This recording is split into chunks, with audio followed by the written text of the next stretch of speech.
Hala. Follow me.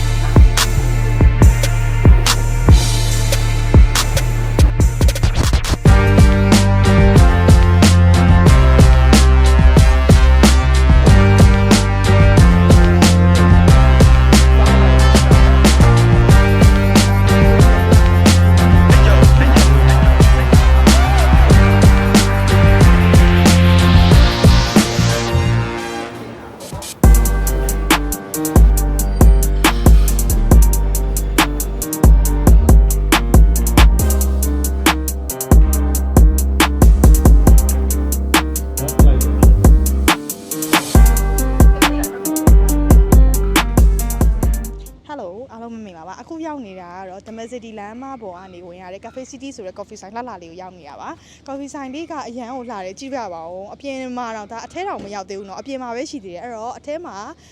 interior လေးလည်းဘယ်လိုလှနေလဲဘလုံးစင်ထားလေးတွေဘယ်လိုလှနေလဲဆိုတော့တစ်ခါလိုက်ကြည့်လိုက်ကြအောင်เนาะသွားမယ်လားပါလာလား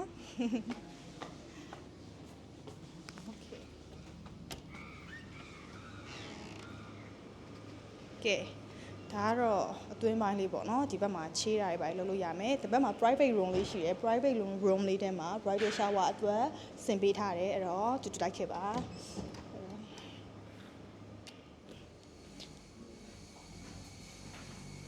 ကဲကျန်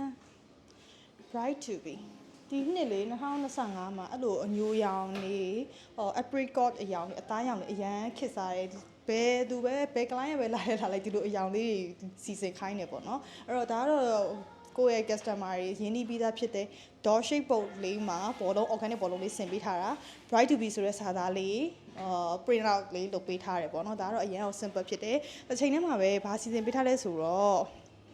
ဒီမှာ candle လေးတွေပေါ့နော်ဒီ candle လေးကအမှန်ဆိုရင် package ထဲမှာမပါဘူးမပါပေမဲ့မြေတားလက်ဆောင်အနေနဲ့ဒီisland လေးပေါ့နော် island လို့ခေါ်တာပေါ့ဒီစပွဲ long table လေးမှာ candle လေး10ခုလက်ဆောင်ထည့်ပြီးခင်းပေးထားပါတယ်ဒါလေးတွေကပြန်တော့သိမ်းမှာပေါ့နော်ဒါပေမဲ့မပိုင်ဖြောင်ကြီးဆိုရင်တမျိုးကြီးပဲเนาะအခုထည့်လိုက်တော့လေဘာမှမဟုတ်ဘူးအလားစင်တဲ့ခါမှာလေခါကျရင်ဘာမှမဟုတ်ဘူးဆိုတဲ့ဟာလေးကတာသွားတာကွာအဲ့တော့ဒါလေးထည့်လိုက်ဒါတမျိုးလေးအမြင်လေးစမ်းသွားတာပေါ့နော်အဲ့တော့